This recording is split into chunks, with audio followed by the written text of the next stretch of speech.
Hello, I'm Gerard Saylor of the L.D. Fargo Public Library in beautiful downtown Lake Mills, Wisconsin. I'm in the back of my car now in the back parking lot. You can see the library behind me.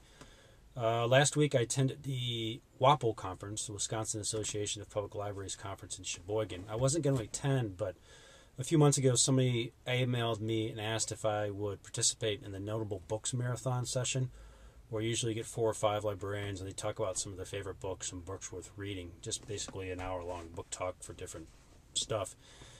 And I said yes, and then I had to decide on a genre to talk about, and I ended up picking noir because that's most of what I read. Noir, hard-boiled, pulp-type novels. And all those kind of mix together. Sometimes it's difficult to give a firm and hard definition. It's really in the eye of the beholder. But I did come up with my own definition to try to guide what I was going to pick out and explain this to the audience. And my definition is that noir is dark, deadly, and oppressive. Main character is a loner guy in attitude, if not by profession, it could be a girl, and gets involved either in investigating or participating in a crime and is usually misled or tricked by a desirable broad or a friend. A sense of doom pervades. What's the difference between noir and hard-boiled? Well, in hard-boiled, the main lead has a personal, moral, and ethical code, and they're going to kind of rise above the corruption. Where in noir, it could be either way. It could be a cop who's honest, or it could be a crook who's deviously dirty. And I got a whole list of books, but for this, I need to try to keep it brief. I ended up picking 3 that I haven't talked about before, either author or book. The first one is Daniel Woodrell, who writes a rural noir. He sets most of his books, or all of them maybe, in northwest Arkansas, southwest Missouri, in the Ozarks. And these were recommended by another author, and I went ahead and gave one a try, and it was great, and I read the other one. And the one I would recommend first, just because this is the most recent, it'll be easier to find, is Winter's Bone by Daniel Woodrell. Woodrell sets or casts all his novels with somebody from the Dolly clan. The Dolly clan is like a big, huge, extended valley spreading out around the Ozarks, kind of a crime family with distant cousins and marriages in and out. And like I said, they're a crime family. And one of the members of this family is Ree Dolly. She's 16 years old. She dropped out of high school. Her main goal is to get her GED, join the Army, and get the hell out. But her father is a Dolly, which means that oftentimes he'll disappear, either just disappear or go to jail. And then he'll come back, but he hasn't come back after this last disappearance. And so she's the one taking care of the family, which includes her mother, who is pretty seriously mentally ill. And she takes care of her at home. The mom really can't do anything except sit mostly semi-catatonic. And she has 2 younger brothers, about 8 and 10 years old, so she's in charge of them. And one day those kids come home from school being driven in the back of a county deputy's cruiser.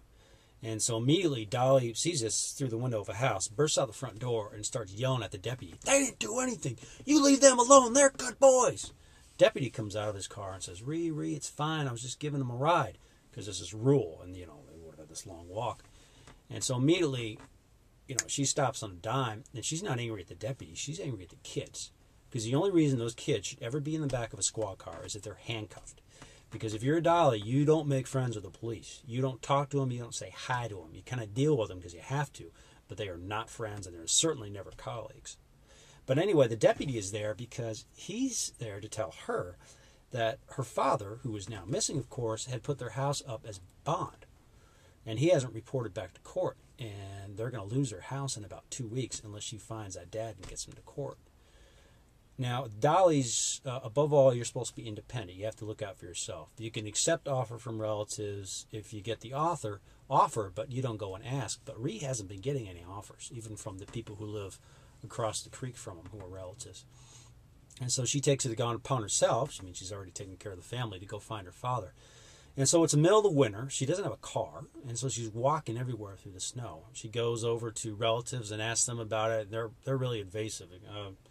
Well, I haven't seen him. I don't know where he is, but it's best if you don't ask anymore. And so she knows something's wrong, and she knows he's probably dead. And so she starts making plans to move her family in the middle of winter from this house that they're about to lose to try to put them in a cave on their property or an adjoining property. And it's a great story. It really follows this tough gal as she's working her way around, and she teams up with a very scary uncle who is her father's brother, who always had kind of taken care of the father. And it's a great story. It's less than 200 pages. Really good read. The movie is going to be coming out. I think it's in production now. Next up here is James Reasoner, Dust Devils. Reasoner writes in pretty much any genre. He's done nonfiction, westerns, historical fiction, noir like this. And this starts out in West Texas, kind of a dirt farm. There's a 40-year-old woman out there by herself working the farm alone. 20-year-old guy shows up at the door looking for work. She says, yeah, okay, you can stay in the barn. So he works for a couple days. There's a physical attraction. They have sex.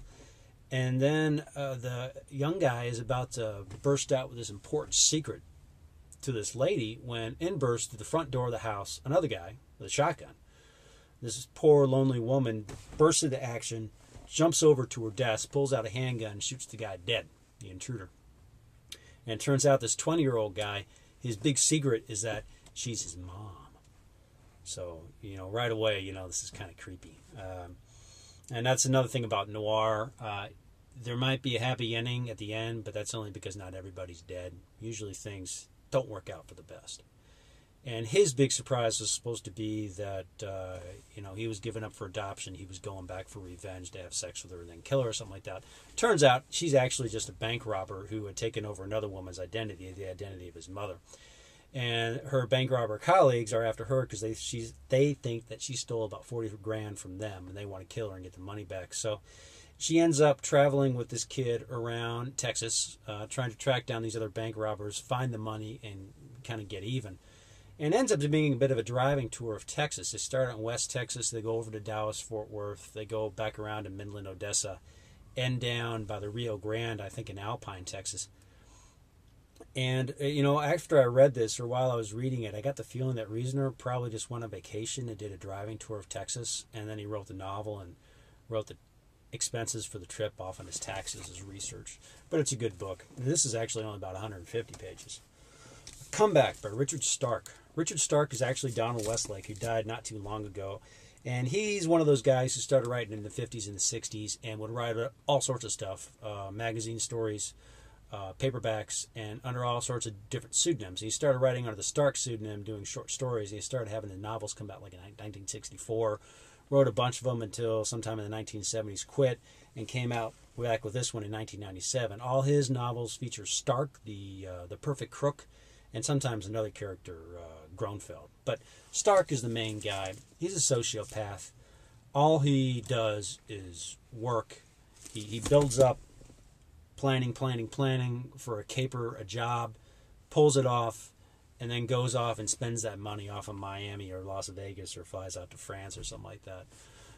Has sex, drinks booze, hangs out on the beach, starts running out of money and plans a new job. And that's all he's done ever since forever. And he'll kill you without a blink. He's a ruthless man.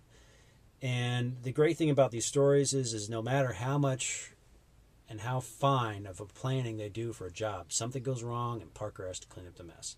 Either because somebody in the gang backstabbed him, or there's a cop after him, or they lost the money, or any number of things. And Stark will tell these, Westlake will tell these stories from the perspective of all sorts of different characters. It'll be Parker, or a fellow crook, or a cop who's investigating them, or just an innocent third person whose story is going to interweave with Parker's and everybody else's. And Stark is very sparing in his detail. He doesn't waste any words. He's very succinct. And I love the books. It's a shame Westlake died, if only because there's not going to be any new Stark books until somebody starts ghostwriting him or something. But that's Comeback by Richard Stark. Fantastic series. Dust Devils by James Reasoner. And Winter's Bone by Daniel Woodrell, which is his most recent. He has several others, but I figured that would be the easiest one to find on the library shelf or anywhere else. Those are some noir novels, as I define them. I'm Gerard Saylor from the L.D. Fargo Public Library in beautiful downtown Lake Mills, Wisconsin, back there, and that's what's to read.